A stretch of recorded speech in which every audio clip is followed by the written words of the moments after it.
Welcome to Problem Solved, the podcast where me and a special co-host solve all your problems really easily, probably. Problems? Are you kidding me? I don't have any problems. Okay, I might have a few, but I can work on them with you. Come on.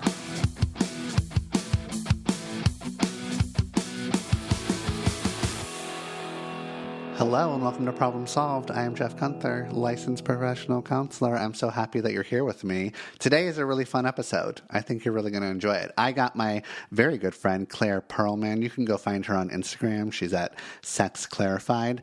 You can also find her on episodes, I think it's 3 and 4 of Problem Solved. She's a real good bud, and we're a real good team. And today we're going to go through some Am I the Asshole questions where people are asking if they're the asshole in the situation. I collected some of these from Reddit. I also collected some of these from my followers on Instagram. You're going to have a great time listening to what me and Claire think. Also, I started posting again on Patreon, so go over to Patreon, $4 a month if you want to support me. I'd really love if you did that. And you know the drill. Leave a 5-star review because you think I'm very handsome or you enjoy my content. Pre-order my book, Big Dating Energy, yada, yada, yada. Let's get on with the episode. This is a podcast where we explore the intricate world of relationships and navigate the complexity of mental health together. I am Jeff Gunther, a licensed therapist, but in this space, I'm your host, not your personal therapist or the therapist for our guests. This show offers a platform for open conversations about relationship and mental health challenges, providing insights and perspectives for educational and entertainment purposes only. It's crucial to remember that our discussions do not replace professional therapy or constitute a therapist-client relationship between myself, our callers, or you, our listeners. If you're dealing with personal struggles or seeking support, I urge you to consult with a qualified professional who can provide the personalized care you deserve. Thank you for being here. Let's dive in. Hello, Claire. How are you? Hi, I'm good. Thanks for having me back. Yeah, so glad to have you back. You're such a popular guest.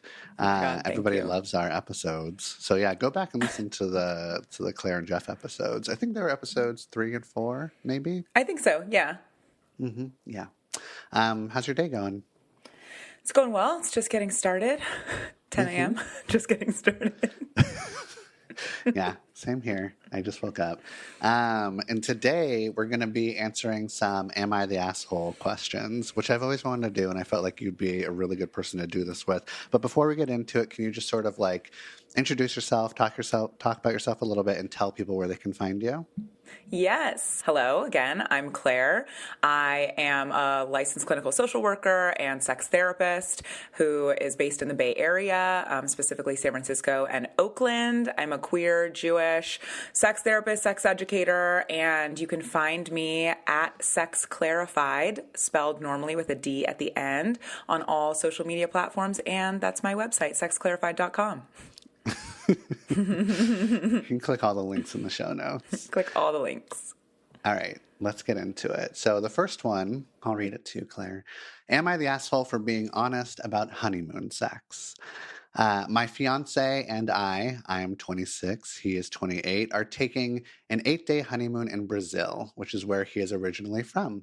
This trip has been in the works for a long time, and a few weeks ago, I learned that his parents were hoping to stop by and visit us during our honeymoon and even asked to stay with us. We have rented a 3-bedroom place near a beach for 2 of the nights. I said, absolutely not, and my husband agreed. He told them no, that it's because we want our privacy. His parents, who I have grown very close to, sent me a separate text asking in a lighthearted way, I thought, if it was really a big problem and if I agreed with him. And I said, yes, I did agree. His mom asked me why, and I was honest. I said, I want to be able to be open and free with him without thinking about house guests. She said, so is this about sex? I thought she was still being lighthearted, and I replied, if I'm being honest, I'm going to fuck his brains out in every room of that house.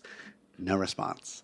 So this has become a whole thing. My mother-in-law thinks I'm disrespectful. My father-in-law thinks I'm a sex monster of some kind. My husband thinks it was way too far of me. Am I the asshole? Do I owe them an apology?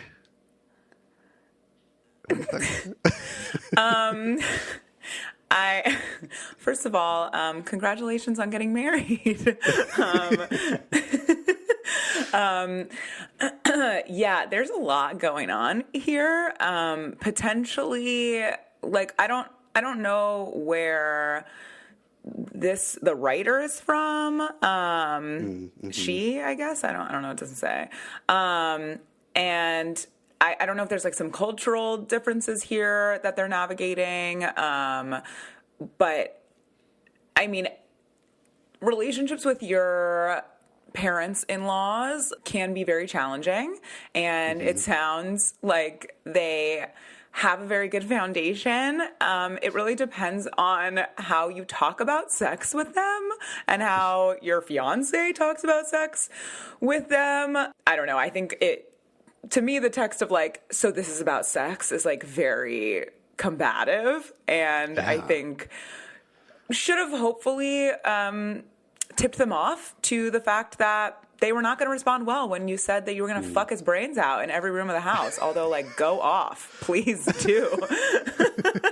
But I think it needs an apology if you're trying to have a relationship with these people for the rest of your life. What do you think? Yeah, I think maybe she's not the asshole, but that doesn't matter. Like, you should still go ahead and give an apology, right? Right. Perfectly normal that you want to fuck his brains out in every room. It's your honeymoon. Like, go for it.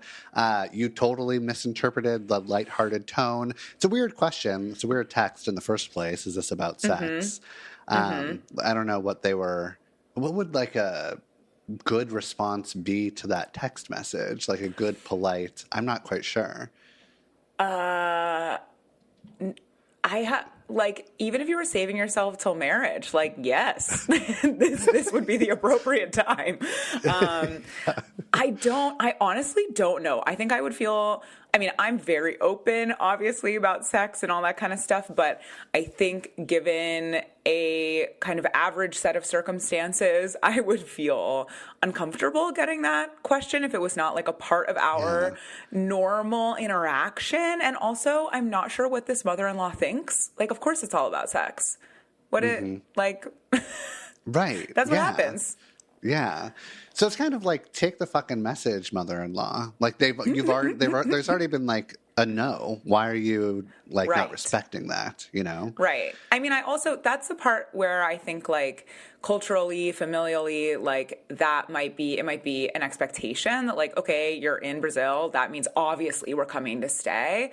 I also think like, you should have run that text message by your fiance. Like if your mother-in-law sends you something fucking weird, you got their kid right next to you. Be like, hey man, what do you think this means? Yeah, no, that's a really good point. I don't like that like the husband in this situation is like mad at the wife. Well, it says that he thinks it was way too far of her. I agree. I think we kind of went from like 50 to 100, not 0 to 100, because the mother-in-law asked if this was all about sex. But the fact that you then responded with, I'm going to fuck his brains out, that's like, I would send that to a friend. Right. You know, how close are you to your mother-in-law? Is this like a thing you've talked about before? I don't know. That's what, she's trying to kind of like set it up that way. It seems like is like, we're good friends and we're close and this is like a lighthearted text exchange. Even if it's lighthearted, right. Sex can be such a tricky thing for people, and even the closest of friends won't always talk about their sex lives. So, I'm not. You know, I think we need a little more context. I agree with you. Like, maybe she's not the asshole, but she definitely needs to apologize. Yeah, exactly. Okay, I think we agree on that. Yeah. Moving on to the next one. So this one is really long. So feel free to interrupt me if you need to, but I'm going to do my best reading through the whole thing. Okay. Am I the asshole for telling my partner he has to attend my family events? Before I get into that, just reading the headline, is it important for your partners to attend family events? Is that like a big deal for you? Mine? Yeah. The thing is, like, my family's not that big. I'm not in, like, a 100-person extended family where we get together every 2 months, right? Like, my family events are, like, me, my sister, my mom, and my dad, and like maybe some extended cousins and stuff that happen not that often. So that I think that would be an expectation that we would navigate that together. I think that attending and like being best friends with my family are two different things, right? And two different expectations that I think are important that people understand the distinction. Yeah. What about you? Is it important? Like, I want you to attend with me so that you can like get me through it. Because I don't want to fucking be there. Right. Yeah. So like, I want a partner who's going to support me. And so it's important in that, like, can we get there and then bail together?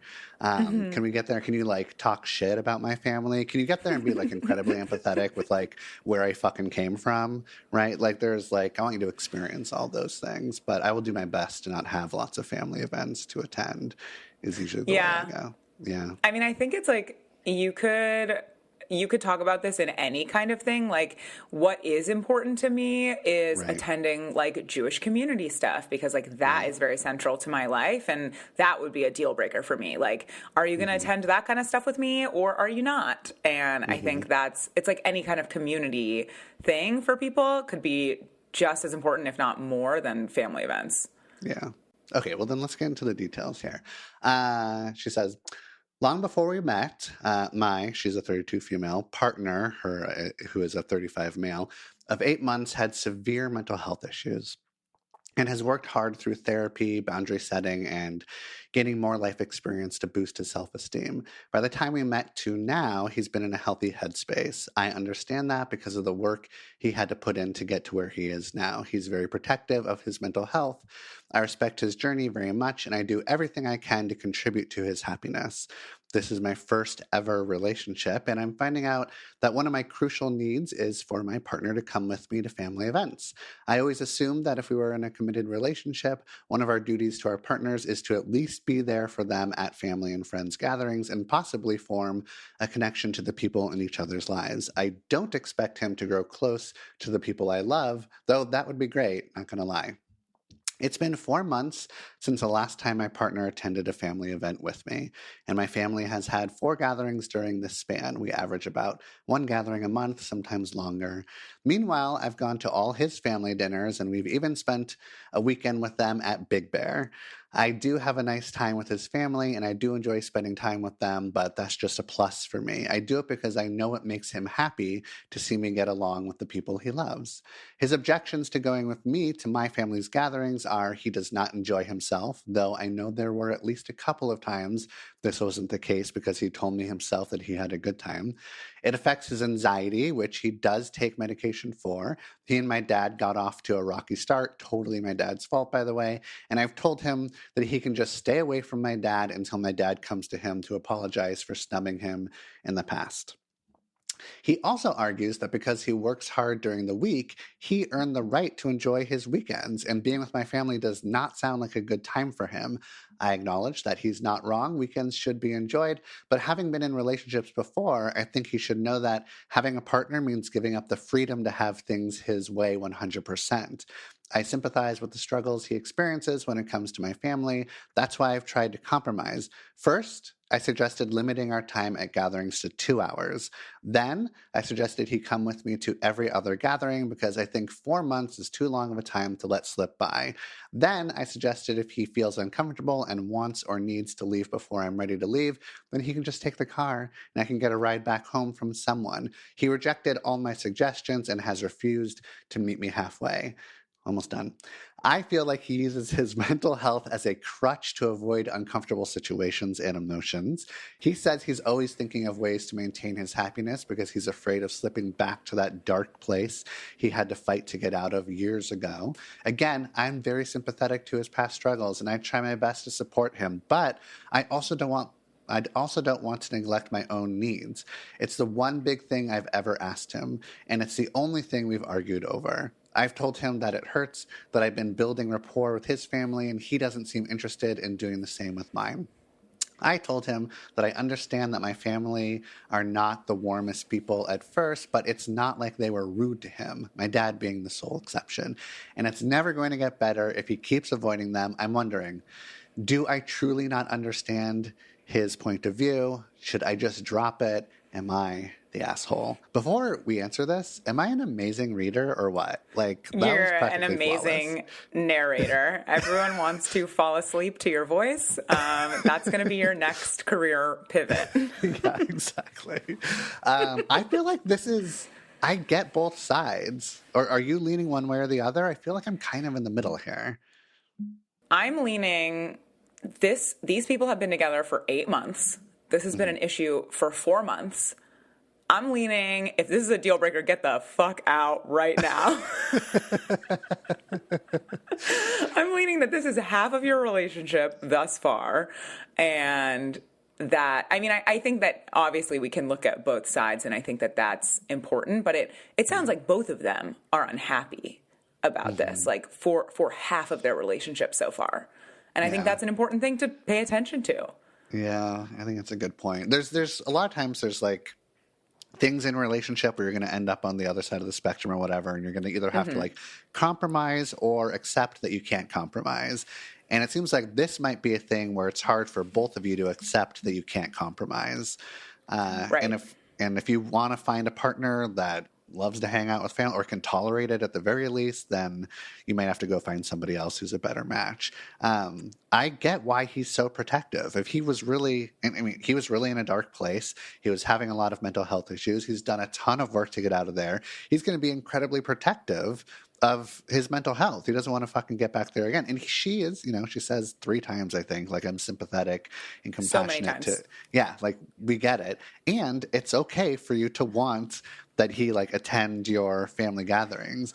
There's a possibility that as time goes by, maybe a lot of time, he's going to start feeling a lot more like not as protective of his mental health because he'll gain resilience and confidence that he's not going to slip back to where he was before. And then maybe he'll start to do things that could push against his anxieties or triggers or whatever. But that's a big if. Like, it seems like he's being pretty clear about what he doesn't want to do here. He's being intense about it in, I think, an important way. And I don't know. I mean, I think that she's done a lot of the stuff that she could have done, which is like try and, give all these alternate ideas of how they're going to manage and navigate her family situations. And I think that would have been like my first suggestion. And it sounds like she really, tried. So I think that is a really great way to approach it. And I'm wondering what is so awful about the family situations for him, like her family situations for him. Like what, not saying that it's not real, but like, I'm curious, what is it about her family that is so anxiety inducing? And also I'm really curious, like, what is it about his family that's not for him? Because a lot of times, like, our mental health issues are really rooted in our original family structures. And like, shout out to him for liking spending time with his family and all that stuff. But I think it's interesting that his family he's able to tolerate and it like is nice for him, and her family somehow is just like really difficult, and I wonder what that is. Yeah, it's a good point, because I feel like typically it is a little easier to handle other people's families. You're not because you're not like triggered. yeah, exactly. But there's something about her family that he is really not about, and I mean, I think that's something for both of them to pay attention to. Like, are you planning to get married? Are you planning to have kids? I'm just going to come back to the fact that this has been half of their relationship. And also, she's never been in a relationship before, she notes. And I think that she's kind of, it seems like she is learning that this is a piece that's really important to her. And many times we learn those kinds of things in relationship. And that's okay. And it's okay that she didn't know that before. And also, honey, be true to yourself. You want someone who comes to your family stuff? Go get it. Doesn't have to be him. Yeah. Is there any part of you that feels like maybe he's using his mental health past as like a way to get out of going to this shit? Yeah. I mean, I just want, like, that's the thing that I'm finding so interesting. It's like, what is it about her family that is so triggering about his mental health? And maybe it's, whatever, it reminds him of whatever he was struggling with, or someone else is struggling and that triggers him. But I think it's a curious dichotomy, and maybe it's just that he doesn't want to be like, I just straight up don't like your family. Yeah. Because it sounds like he's saying, like, it's not a good time for me. And so, like, I'm wondering, what is it about it that's not a good time? What do you think? I feel like I'm interested too. It's not a good time. And he also just doesn't fucking want to do it. Like, he's saying, like, weekends are supposed to be fun, and weekends are supposed to be like time to relax. And this just doesn't feel fucking relaxing. So I don't want to do it. This is deeply unfun for him. Yeah. And that's okay. Yeah. This is kind of like, so would you like tell a couple, okay, so imagine that this is never going to change. You're never going to be able to find a compromise. You're always going to you're always going to be like, and will you be with this person forever if it never changes? Yeah. Yeah. I would full on ask them that. I would also be like, how are you going to tolerate this? Mm-hmm. And then see what they want to do. Yeah.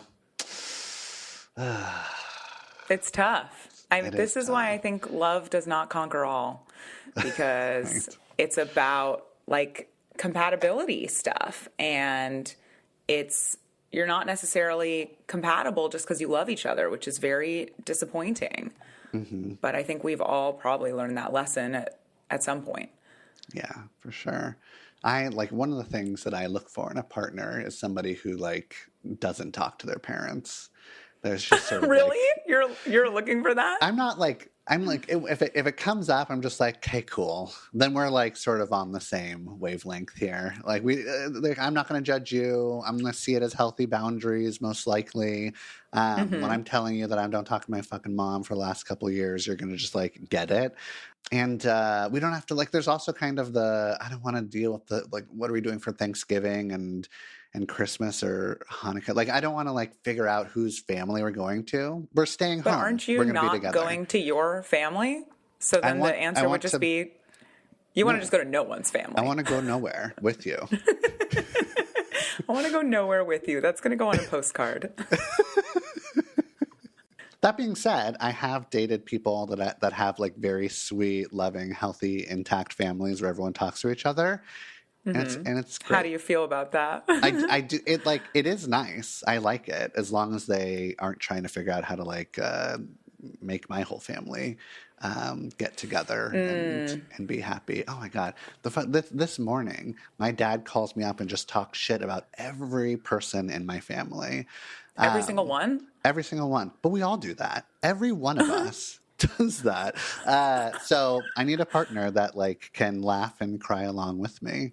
Yeah. So, yeah. I think that's so interesting, because I think a lot of people look for someone who does talk to their family, or who is close to their family as, a green flag or whatever. I know. Yeah. That's a fear of mine, is that when I, like, first reveal, like, this is my family relationship, it's very chaotic and angry, that it's seen as, like, a red flag. And so I have to do a lot of work to justify where I'm coming from or something. So I don't have to do as much work when someone else comes from a broken family system. Oh, I know. And they understand. Right? But, there's a part of me that's, like, jealous and envious, obviously. Or maybe not so obviously. But I am envious of the people that get to spend good times with their families. Well, I was going to ask if you feel resentful almost if you have a partner who's, like, very close with their family. I'm not sure if it's resentment. I don't know. There's probably some resentment mixed into jealousy and envy. I don't know. I'm going to have to, like, dig in a little bit more. But, like many places, but, like, Portland is a very, like, transplant place. It's where a lot of people go to get away from their families. So it's a pretty sure bet that I'm going to, like, meet somebody who has moved away from their family for a very specific reason. Well, that's positive for you. It is positive. Yeah. Yeah. Portland is totally working out for that. Yeah. Good. Yeah. Okay, let's get to number 3. Okay, Am I great. the asshole for telling my dad there will be no making up for missing my high school graduation? Oh, This one's a speaking little, of families. yeah, I know. This one's a little triggering for me. Okay. I am an 18 male graduating high school at the end of this month. My dad dropped the bomb on me 2 nights ago that his stepdaughter, 14 female, has an award ceremony for some competition she entered and won in another state on that same day, and that she really wants him to be there. He told me he couldn't possibly make it to both, and since his wife and their children together will be going, he needs to be there too. He told me he would make it up to me and we could celebrate another time. I still live with him, not for much longer, and my mom died when I was 7, and my dad got married again when I was 11 or 12. It's been a few years anyway. His stepdaughter never knew her bio dad, so my dad has accepted her as his own, and he has prioritized her a lot in the last 5 or 6 years. It doesn't always show in the most obvious ways, but it can be felt. Father-son time has been put on an indefinite hiatus, and instead, Dad told me we needed to include her in our time together, but he also spent time with her just for her father-daughter time. I brought it up to my dad, and he told me I wasn't exactly making an effort to be closer to her, so he wanted us all to bond and didn't want me to just focus on my relationship with her. He has attended her dance things instead of my basketball games if they're on the same time. It doesn't matter if mine was known about first. He will still skip my stuff to go to hers. He will take us on family days, and whenever he and his wife say kids can choose, he picks her choices over mine. He claims it's because they will be most fun for everyone, but really he even says it afterwards, anything his little princess wants. Our refrigerator and our shower broke at the same time. His stepdaughter's birthday was coming up, so he took money from my birthday fund to pay for that stuff, and his stepdaughter would definitely get what she wanted. This Barbie house thing and a whole fashion set, and they were, I think Dad said, $250. He didn't get all the money back by the time my birthday came around, so instead he bought me a $30 gift card for Steam when he promised me a new monitor and keyboard for my computer. When my dad told me he wouldn't be at my graduation to go and support her, I told him there's no making up for that and he can forget about being included in my life going forward. He told me he would make it up to me, and I told him I will always come second to his little princess, and I'm not going to be okay with that. I told him he's discarded me for the last time. Dad begged me to be reasonable, but I walked away. Then I invited both sets of grandparents who agreed to come. His wife told me I could have come with them, and I don't need to attend the ceremony, but could support my sister. I said her daughter's not my sister, and I do not want to support their family anymore, and I'll be out of their hair soon. She called me selfish and told me I can't deny her daughter a dad. Am I the asshole? It's so sad. Isn't that sad? I'm just like imagining very this like sad. angry, sad, dejected, like 18-year-old typing this furiously into Reddit to get some Yeah. sort of validation. Yeah. Yeah, my heart goes out to you. Yeah. 18-year-old.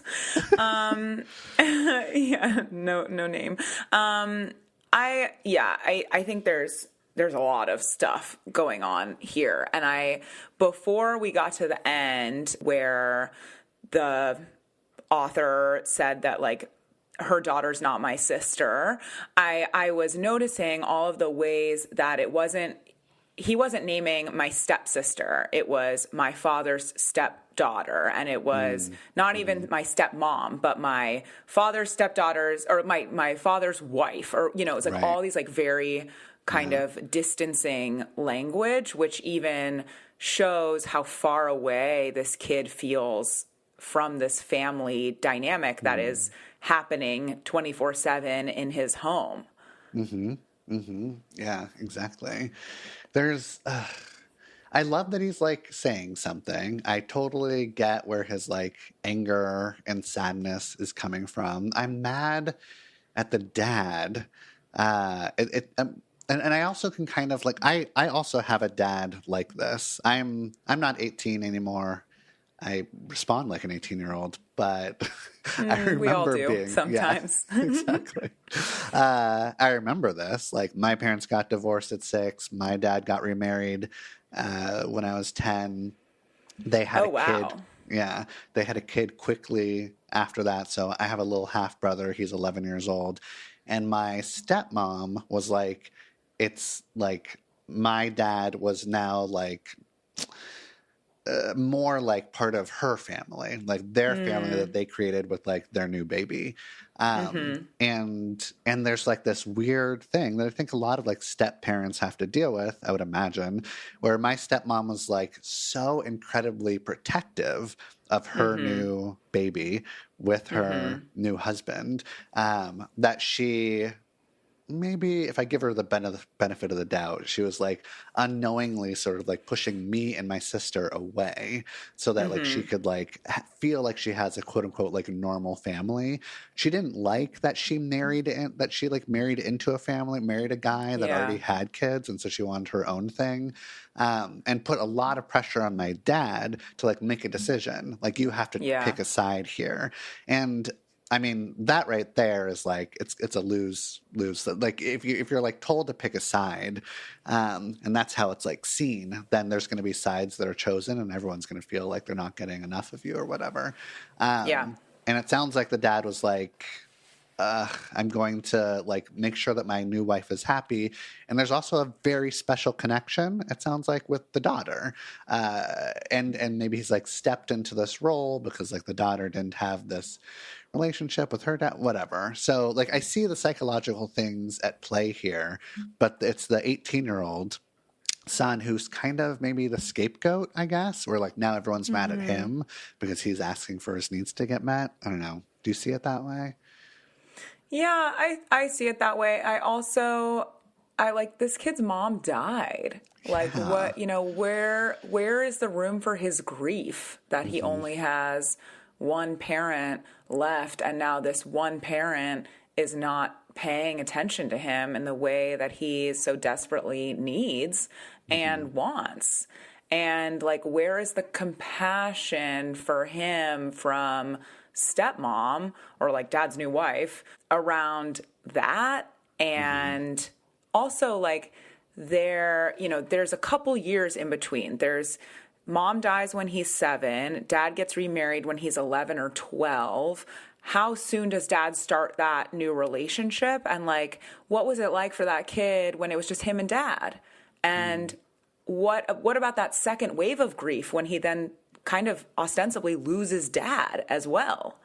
And even though dad's right there, my heart breaks for this. I also like used to work with kids, and these were like my clients, and it's God. I mean, I think really big props to this kid for speaking up. I think that can be really, really hard. A lot of what people do, which makes sense, is like act out in these situations, like I'm surprised this kid's not like smoking weed every day and like, trashing the house. Like that's a way to get attention, but instead he's like trying to communicate and ask for his needs to get met and like ask his dad to go to his basketball games. And, I don't know what this kid presents like maybe he presents like everything's fine or everything's put together or whatever, but he's clearly very sad. And I think it's very disheartening that none of the adults in that family system are paying attention to that. Although it sounds like grandparents maybe are paying a little bit of attention to that. Yeah, maybe there's that. Also, why the fuck does he know that the money was taken from his birthday fund? That's what I want to know. Like, what is that? Ugh. That's on dad. That's bad parenting is what that is. Yeah. Yeah. That is on dad. Like, why are you telling him that? Like, he should not know those details. Even though he's 18, he's still your kid. That's just a great way to like triangulate dad, sister, or stepsister and kid. Yeah, exactly. Yeah. Oh God, I hate that shit. Is there like, Dad's going to have to like really do some work here in order to reestablish the connection. And I hope that stepmom is going to be encouraging of that, but it just doesn't sort of seem like she is, especially at the end when she was like, you could come and support your sister by going to her whatever dance recital. Yeah, no, fuck that. Yeah. This is his high school graduation. Like, what? Yeah. This to me feels like a final straw. I mean, I'm not surprised that like this kid reacted this way to saying that like this was it and he wasn't going to be able to have a relationship with dad anymore because he's been asking for a relationship with dad. He's been begging essentially, and this feels like a really big FU to this author, and I'm sad for that. Yeah. Poor kid. So no, you're not the asshole. Everyone else is the asshole. Yeah. Yeah. Although maybe the stepsister, I'm sure she's developmentally appropriately reacting to all of the stuff. I would imagine. Yeah, she's like a kid. I don't think it's her fault. No. Okay, let's get to some that are not as long. Okay. And then we'll see what we can do here. So here's one. Am I the asshole if my ex and I 2 months ago decided to come back together, but there's stuff from the past that still hurts me, so I try to talk to him about it, and he always responds defensively, saying I'm just trying to make him feel guilty, and he's tired of having those conversations with me. I'm not a saint, of course. I also made mistakes in the past, and probably my approach isn't the best one, but honestly, I don't have any idea how to handle the situation. What are your thoughts on this, Claire? Ooh, I mean, I think a lot of people rekindle things with their ex, and that's great. And also, they rekindle them without any kind of effort made on how it's going to be a different dynamic. And I think that's kind of what's happening here. And like, I feel like a lot of people ask this question, right? And I think if you're going to get back together with your ex, which is, it's not good or bad, but it's not going to work out if you don't change something about the way that the first time was, you know? Like, there should be a few things that you're doing differently, whether you're having those conversations, whether you agree to move forward in a different way with a different set of agreements, or you like agree to go to couples counseling together. Like, otherwise you're just going to be in the exact same relationship. What do you think? I think I'm thinking back to all the times I got back together with my ex. And I think the way that I go is like, okay, obviously neither of us have grown.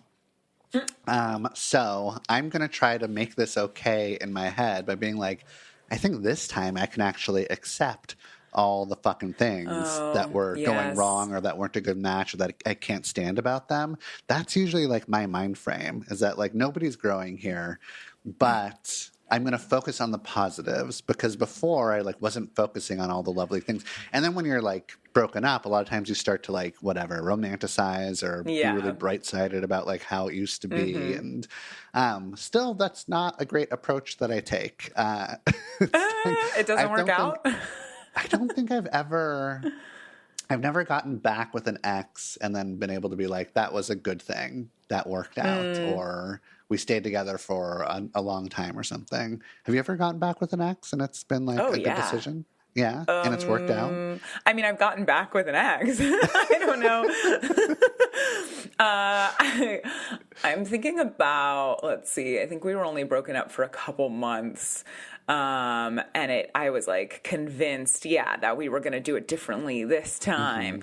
And then we only did it for like 4 months again after, which was not that much time.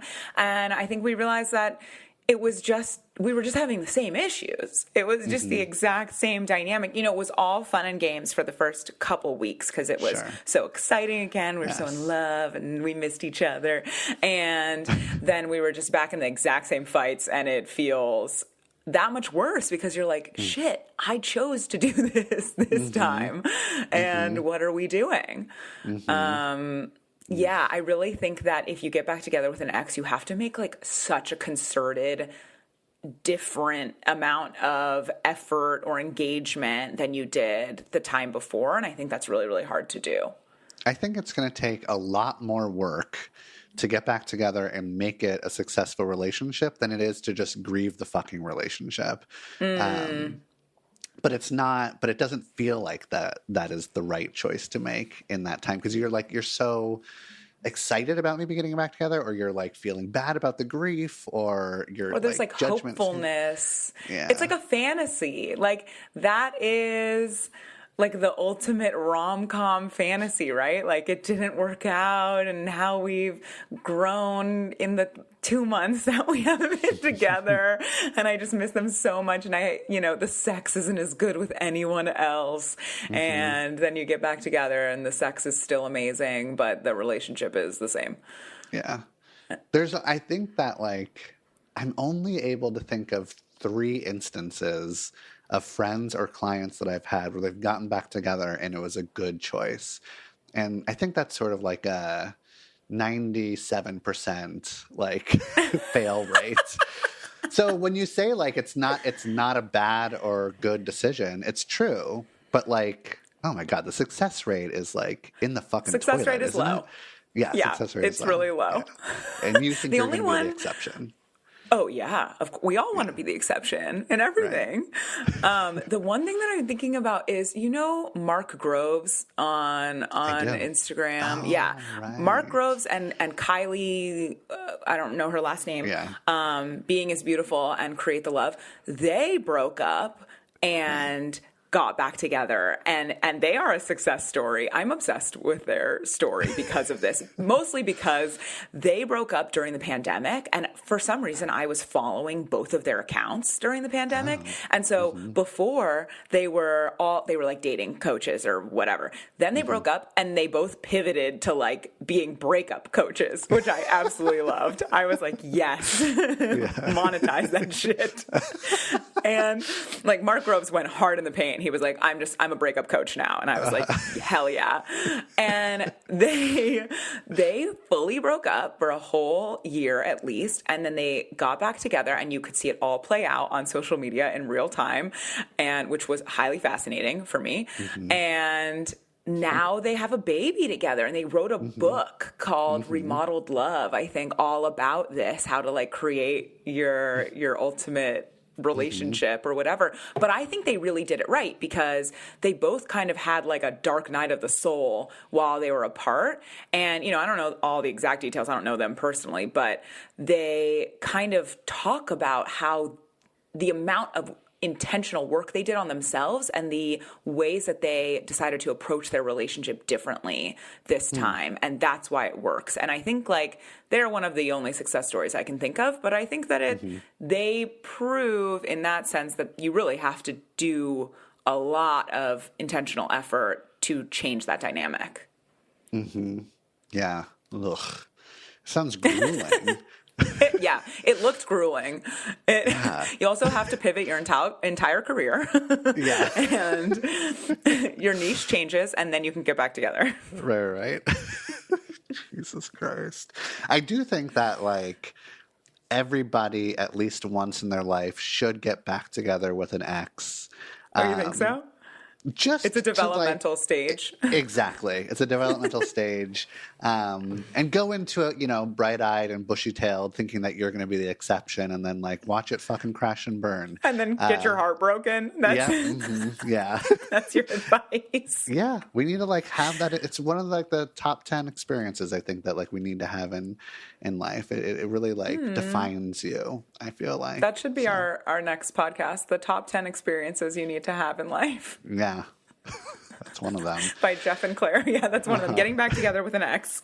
Yeah, going horribly wrong. People are going to be on social media like, Jeff and Claire told me to do this. Okay, we're going to get to one more. Okay. All right. Okay. So the next one is, I have been friends with someone for over 20 years, and it's been a secret romance for many of them, but have always lived far apart. Even when we've been in relationship with other people, we still see each other. We're both 40 now, live close to each other, and want to be together. He's in a relationship. I am not. I am the asshole. Or, I'm sorry. Am I? That's an interesting Freudian slip. Am I the asshole for pushing him to take the now or never choice? Caveat, he has a kid and he is miserable with the baby mama who is oblivious to his unhappiness and efforts to push his way out of the relationship. I actually followed up with this person. I was like, I have a question for you. I said, what do you mean by secret romance? And they said, over the years, it has included the laundry list of what is and can also be considered cheating, hooking up when we see each other, emotional investments, sexting, you name it. So it sounds like for the last 20 years, they haven't been able to be like officially together. Whenever they're with other people, they're like cheating on their partners in one way or another with each other. Now they finally live in the same city, and she wants to push him to like leave his relationship with his baby mama and be with her instead. So is she the asshole for asking him to do this, for pushing him to take this choice? I think the question is, are they both the asshole? Like, they're both part of this dynamic. That's been going on for half of their lives. It's, I mean, I just, part of me is like, why didn't they date before? Like, if you're this invested, I don't care if you're long distance. Why didn't you just make it work? If you're this star-crossed lovers, you know? I don't know. What do you think? I agree. But it reminds me of, I was listening to some Dan Savage Lovecast, and somebody called in and they're like, hi, I'm like a constant chronic cheater, and I can't stop cheating. And the last person I was with, I was cheating on them. And I eventually found out that they were also cheating on me. And we broke up, and now we don't talk to each other anymore. And I'm with somebody new who I am currently cheating on. And she's with somebody new. Yeah. And I think she's cheating on them too. And I just want to be back together with her. Like, what should I do, Dan Savage? And Dan Savage went on this whole thing, and one of the places that he like landed up was in this sort of like make-believe place of like, wouldn't it be nice if you could just sort of like identify who the cheaters are and then just get them together so that they can cheat on each other? Like, you should take cheaters and pair them up. And it feels like that's what this person's trying to do. Like, we always cheat, we might as well be together. Maybe thinking that like they won't cheat because they'll finally be together, but you probably will cheat. Like, it's just sort of, what do you think? I don't believe that like once a cheater, always a cheater. I don't. Yeah, but like the thing I find interesting is that, well, from the information we have, they're not just cheating randomly with random people. They're cheating only with each other for 20 years. It's so long. They're having a 20-year long affair. Right. And also, like, when does cheating turn into affair? We could talk about that. But they're having a 20-year long affair, and now that like the stakes are higher, like maybe that's part of the drama. Exactly. Maybe that's part of. I don't think they'll like each other if they're actually together they'll be so fucking bored, won't they? They might be so bored. I mean, they could learn to do some other really fun risk-taking activity. They could jump out of planes together. Right. Yeah, exactly. But like, dude, he's got a kid now. And also, we don't know, like, is the baby mama oblivious to his unhappiness, or is he not actually sharing his unhappiness? Like, is that just the story he's telling? How did he end up with a kid if he's so unhappy? I mean, there's a lack of intentionality in this that I find difficult. Yeah. I mean, also, girl, live your own life. What have you been doing? Like, this guy, there are other men. I don't know. Like, there are other people to be with. Yeah. And if he's truly unhappy in his relationship with his kid and the baby mama, then like let him figure that out. It's not your responsibility. You don't need to fucking do anything about it. Like, let it go, grieve it, move on. Now you're sort of like breaking up a family, you know, whether it's happy or not, or whatever fucking story he's telling you, just let it be. Right. Yeah. So are you the asshole? I don't know. You're all assholes, it sounds like. But like Claire said. That's the answer. Yeah, yeah. Yeah. Everyone's an asshole in their own special way. Yeah. Yeah, it's not going to happen in this life. You had 20 fucking years to try to make it happen. It didn't happen. You know, like you and I are sort of saying, we're curious if it would even work if you two were actually together. Yes, once a cheater, not always a cheater. I agree, but there's like it's like built on this relationship is built on lies and deceit, and I don't like how that feels. Yeah, there's a lot of stuff going on here that sounds maybe exciting, but also sounds very challenging and heartbreaking. And there are way more fulfilling relationships to be had that don't have to be secret. Don't you want to walk down the street and hold your partner's hand? You can have that. I want to empower you to have that. We're going to end there. Thank you so much, Claire. That was fun. Yeah, thank you for having me. Of course. All right. I'll talk to you later.